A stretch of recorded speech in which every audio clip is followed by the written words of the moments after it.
the question. Over to Honorable Finance Minister.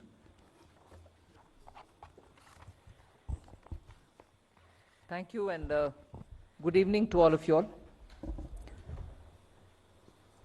I'm happy to be here talking about today's budget.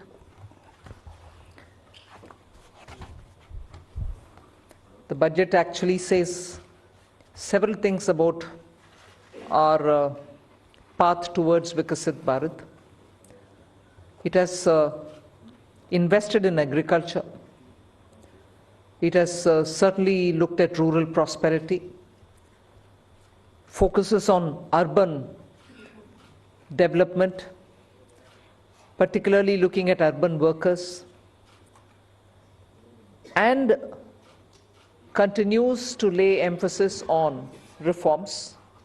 6 specified sectors have been identified, and I spoke about it in the budget. Sectors in which we will continue our reform agenda. All this, even as we have continuously been engaged with the stakeholders, and interest of education and health has been prioritized. When we're talking about education, from a child in a daycare center, portion for women, lactating mothers, till the level of getting skilling done, and also for artificial intelligence and digital reading material for students and in school and colleges. Every aspect of education, and bringing in that dimension which is so critical for health. Daycare, cancer centers, and making sure more medical seats are available. These are kind of things with which I'm trying to highlight. The approach in this budget has been pointed on areas which definitely need immediate intervention, outlays, and action along with the states. So Viksit Bharat is not just being described. I've given you also what we mean by Viksit Bharat, or what is it that we expect to achieve for Viksit Bharat. So this budget actually has given you several things on which you can understand how this economy is being planned to take forward a route towards Viksit Bharat. Secretaries have joined me.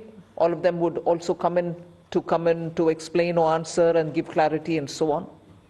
But one thing which I certainly would like to highlight is responding to the voice of the people, which is what Prime Minister Modi is known for in his administration.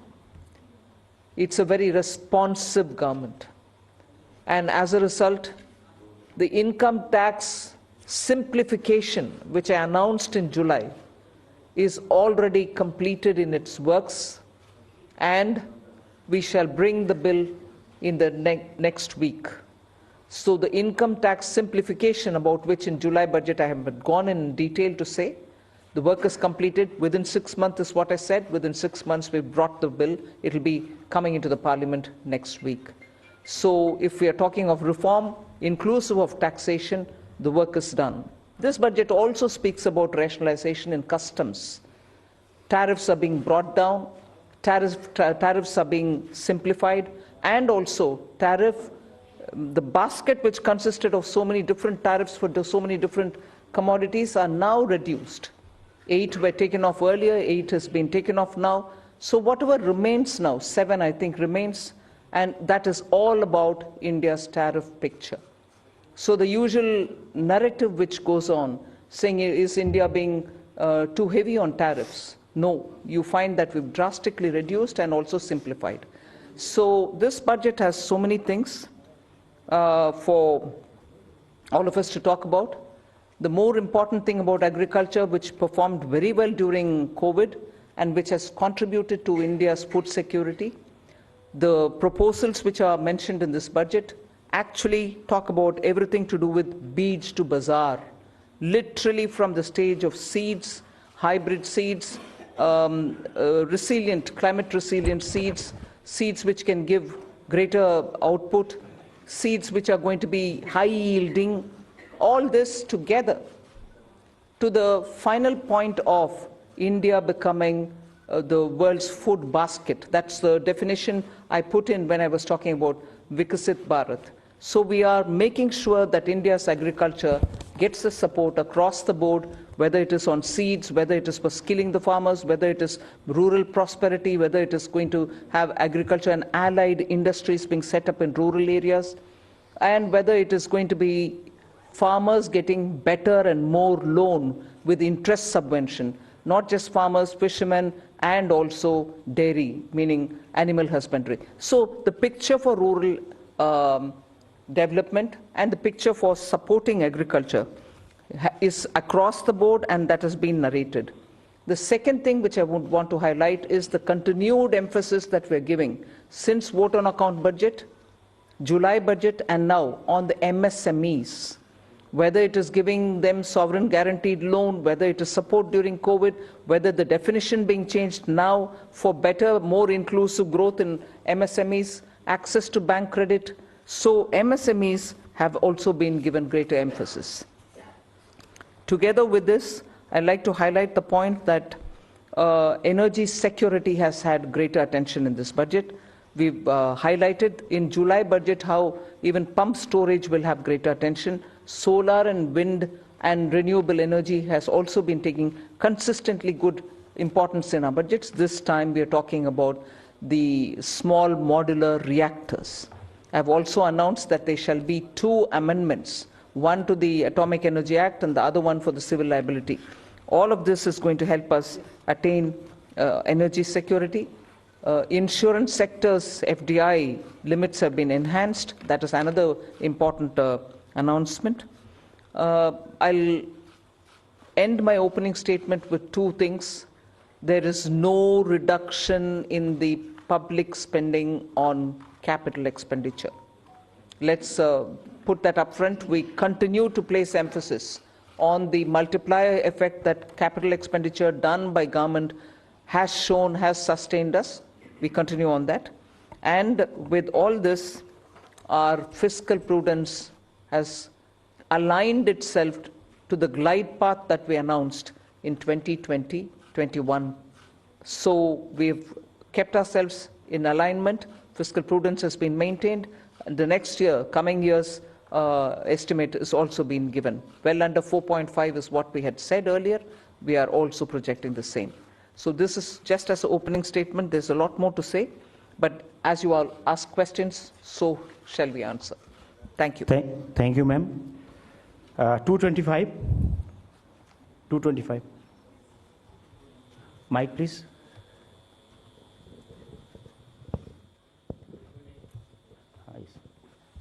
Ma'am, this is Shrimi Chaudhary from NDTV Profit. I just wanted to understand, ma'am, here. This Ma'am, left. you said the new income tax bill will come next week. Will that be in the form of draft, and where you are also going to take stakeholder comments on that? Yes, as a bill, any bill goes to the standing committee, and the standing committee will, of course, consult with so many stakeholders.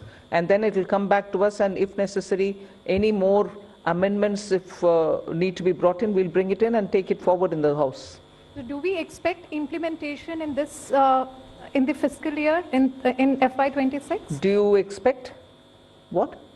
Do we expect the implementation of Well, the let new it get passed. I hope it will get passed without much of a difficulty, but it is only after it's passing. Sure, thank you. 35. Front.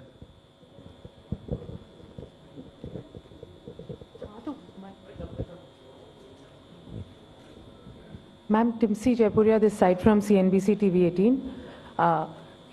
As you said, this is a very responsive government, which is why government decided to give these tax rebates. But given the structure that you have announced, ma'am, up to 12 lakh is the rebate. Any reason why this rebate has been hiked from 7 to 12 lakh? Is it that the incomes or salaries were not growing up to the mark, which is why government thought that this rebate needs to be given? And also, how do you make up for this 1 lakh crore of revenue loss? Will it not impact the budget estimates? Where will you get this money from?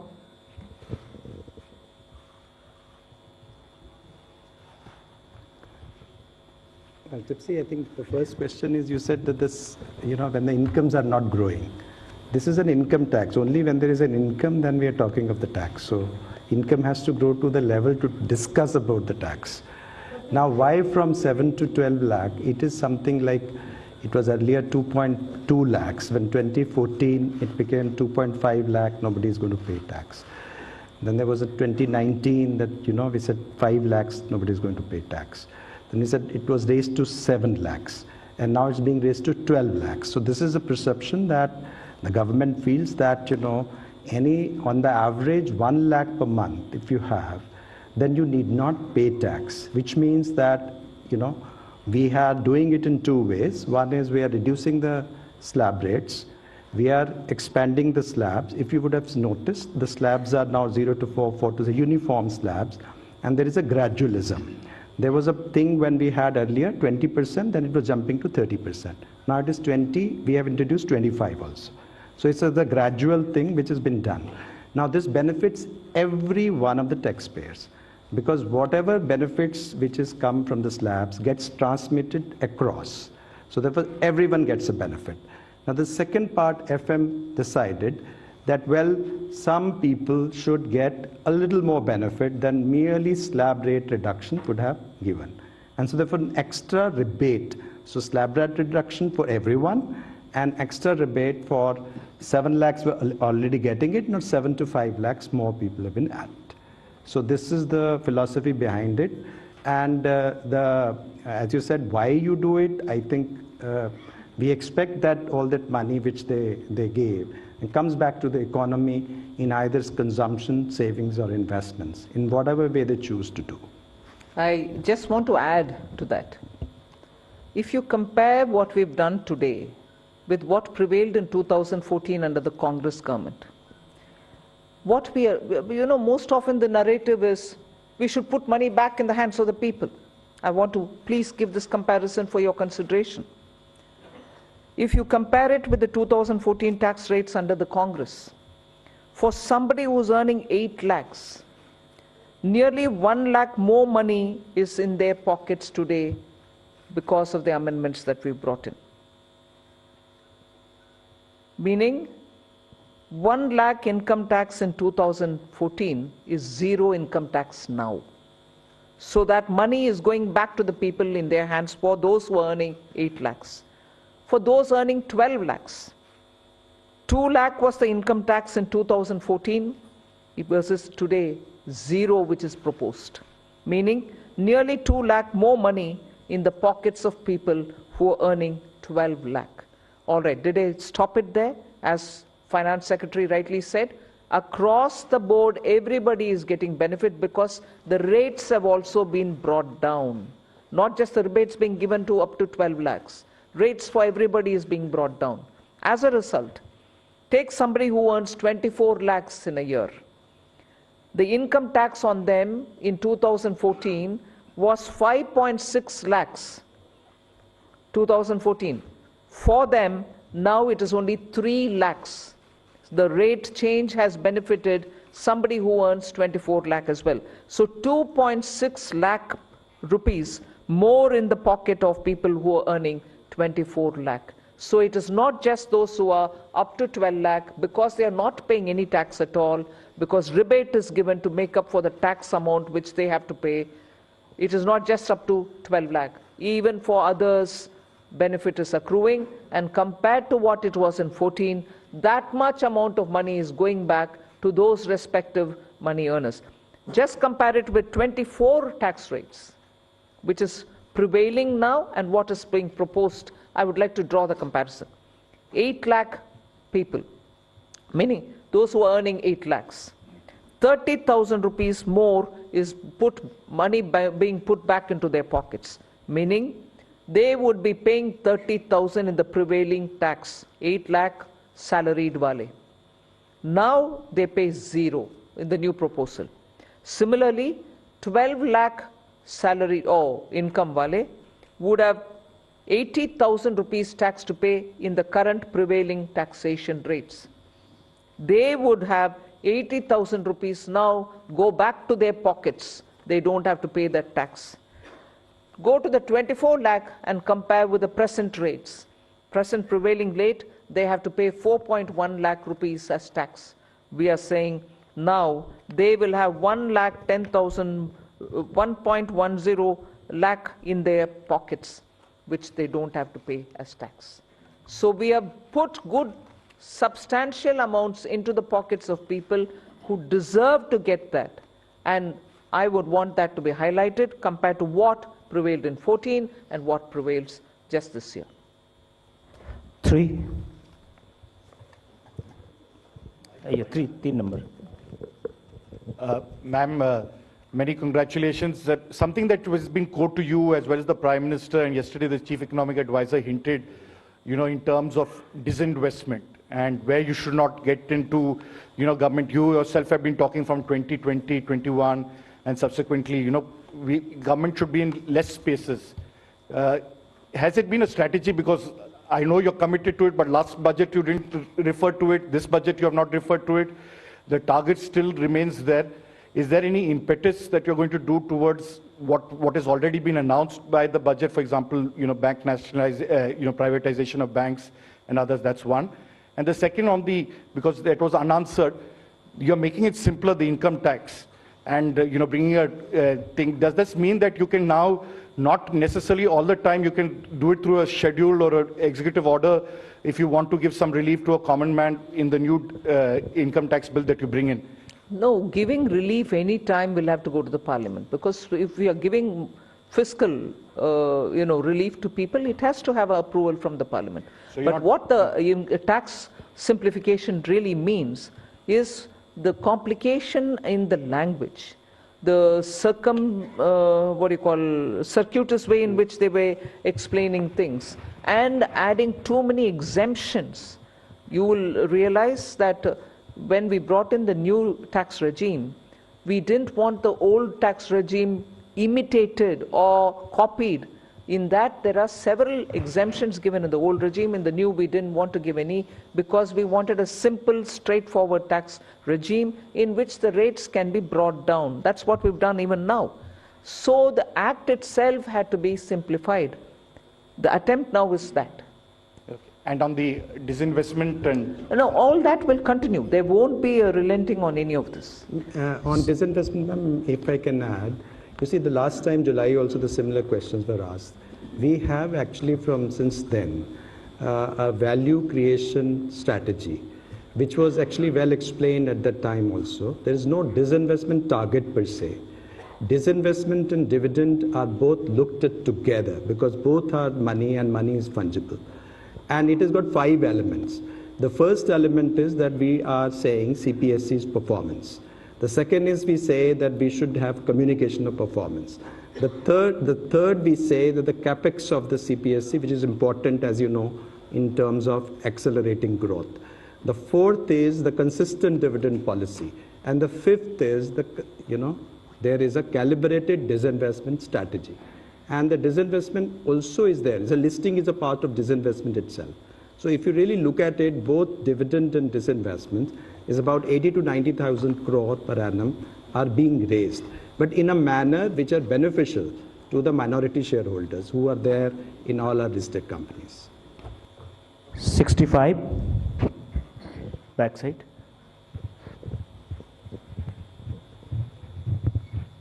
Good afternoon, ma'am. This is Ruchi Bhatia from Bloomberg News. I have a question for the Revenue Secretary and a question for you. If the Revenue Secretary can give us details on the benefits, the number of people who will benefit from the slab, from the rebates going up from 7 lakhs to 12 lakhs. And the question for you, Madam Finance Minister, a lot of people say that while the absolute number for CAPEX has gone up, the pace of spending has gone down as compared to a few years ago. Is it telling of the institutional capacity in terms of how much CAPEX push can the government really do? And secondly, as far as a lot of analysts do say that the multiplier that CAPEX has is a lot more than the multiplier in the economy than that tax cuts have. What would you say to some of those concerns as well? Well, 1 crore people will more benefit between the 7 lakh and 12 lakhs. Meaning 1 crore more people will pay no tax. On the capex, I think there are two things playing out. One, of course, this particular year has had the elections happening, and because of that, both central government and state governments were catching up with investments, public spending on investments only from the second and the third quarter, so it showed. It's equally true that when fundamental requirements are taken care of, when you're bringing in additional overhead, there is a pace at which those additions happen. So it's not as if there is no thirst for capital expenditure, but now it'll be at a pace in which you can build on each one of the developments that you've done prior. So it'll continue. There are some departments which will need more. There are others who would probably reach a plateau, but expenditure will have to continue even in them. So the heads where the capital expenditure will happen will vary, but expenditure will happen in building assets. 121.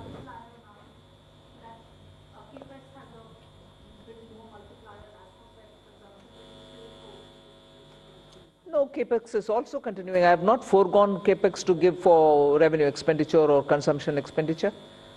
So both continue. Ajay. Look at what the overall numbers are. Even in the coming year, the next year, effective capital expenditure, including what Government of India provides to state for their capital expenditure, is 4.3% of the GDP, one of the highest. So it's not just what Government of India departments spend, it is the total money which goes for the capital expenditure. And if you look at that compared with this year's RE, there will be 20% increase. If you look B to B, still there will be a 10% increase. And it is not a capacity issue, it is a new sectors coming up. For example, if you notice, urban sector, the allocations are increasing. That's one area which requires a renewed focus. 121. On the capex, because this point can come up later also. So one is the capex that we give directly, that is we do as central government directly. Other is that grants that we give to the state governments, for the state governments to do capex. For example, for Pradhan Mantri Gram Sadak Yojana, for example, Pradhan Mantri Awas Yojana, and so on and so forth. So if you also include the grants in aid for creation of capital assets, the amount, total amount has gone up to 15.48 crores in the budget estimate for the next year, which is more than 15% increase over the current year's RE. So that is a substantial increase, whereas you consider that the overall expenditure, that is revenue plus capital, has grown by around 7% in the next financial year as compared to this year's RE. So this is almost twice the aggregate growth in the expenditure. Yes. I would like to also add that on top of this 15 lakh crore capex, which is 11.2 there, and the extra money which goes into revenue but goes in capital building at the hand of the states, the CPSC, the Central Public Sector Enterprises, add about 4 lakh crore as capex from their own resources. So that's also the capex which goes in, and that is not counted here. Mike on. Tarun Sharma from Zee business. Ma'am मेरे दो सवाल हैं। एक, ma'am आपने insurance की जो FDI limit है वो 74 से 100% करिए, तो क्या मैम जो इंश्योरेंस अमेंडमेंट बिल था उसकी जो बाकी रिकमेंडेशन है उसको रिजेक्ट किया गया है, सिर्फ इसी को एक्सेप्ट किया है 74 से 100% का? दूसरा मैम, मूडीज ने कहा है कि जो पब्लिक डेट है स्टेट और सेंट्रल का वो अभी भी 80% है, इस वजह से हम रेटिंग अपग्रेड इस बजट के अनाउंसमेंट के हिसाब से नहीं कर सकते। तो do you think is there concern for the on the public debt? Insurance? Yeah. See, now, presently the insurance is 74%. Now, fundamentally, whether it's 74% or 100%, the materially doesn't matter. But what actually matters is the psychological feeling that they can actually own the company 100%. Along with this FDI, we are also going to, FM also announced that we are going to simplify certain procedures and rules that we frame, which is including the key management personnel, person who can be chairman of the company, and personnel who can be the CEO and board of directors, and also repatriation of dividends. All those are part of this, the proposed reforms that has been announced by the FM today. And sir, what about the other recommendation on the draft insurance amendment bill, sir? That's what we are actually bringing. The draft insurance bill is the one FM has announced. But the main point she has mentioned that 100% FDI, including simplification of existing rules for FDI investing. The draft bill is also coming. Is coming. Yes. And then the public debt, ma'am. On the public.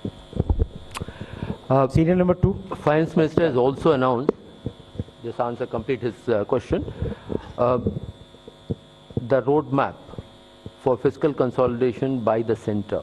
And please have a look at the FRBM statement, which carries the different scenarios, and over a period of next 6 years, how that will be brought down. Similar one, act has to be done through the state governments as well. So it is a process which is on. Number 2. Hello नमस्कार ma'am, मैं आलोक प्रियदर्शी हूँ CNBC आवाज़ से। Ma'am मेरा सवाल है कि middle class के लिए काफ़ी बड़ी राहत है, 12 लाख तक जो टैक्स छूट दी गई है। इसमें आपने बजट स्पीच में कहा जो कैपिटल गेन से लोग कमाई करेंगे उसको इसमें शामिल नहीं किया गया, उस पर नॉर्मली टैक्स देना पड़ेगा जो स्लैब के रेट से है। तो ज़्यादातर लोग आजकल मार्केट में इन्वेस्ट करते हैं, उनको लॉन्ग टर्म इन्वेस्टमेंट होती है, उनको कैपिटल गेन्स होते हैं कई तरह से, उनको बाहर रखने का, उनको केप्ट असाइड रखने का क्या रीज़न है, क्या उसके पीछे वजह बताएं? रेवेन्यू सेक्रेटरी उसके ऊपर ज़्यादा विस्तार से बोलेंगे। बाहर रखने वाले चीज़ नहीं है, इनकम का कैलकुलेशन कभी भी वैसे ही होता है, उसमें कैपिटल गेन्स का जोड़ते नहीं है। मैं स्पष्टता के लिए उसको जोड़ रखा है उधर सेंटेंस पढ़ने के समय। ये नया मेरा पद्धति नहीं है कि इसको अलग रखो उसको अलग। Income calculation in general is done without the capital gains. You want to explain it, please?